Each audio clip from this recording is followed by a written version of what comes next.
मागच्या काही वर्षांमध्ये लहान मुलांमध्ये स्थूलपणा खूप मोठ्या प्रमाणात वाढत चाललेला आहे। 2024च्या आकडेवारीप्रमाणे 12.5 मिलियन मुलं जी आहेत ती ओबीज होती आणि पुढच्या 5 वर्षांमध्ये म्हणजे 2030 पर्यंत 27 मिलियन्स मुलं ही ओबीज होणार आहे। नंबर ऐकून तुम्हाला भीती वाटतेय ना?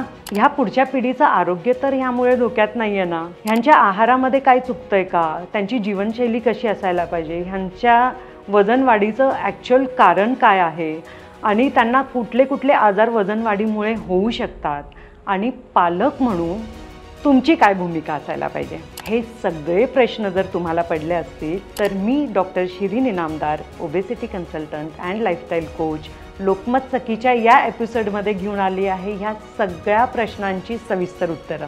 तर पाहायला विसरू नका लोकमत सखीचा हा एपिसोड। थँक्यू।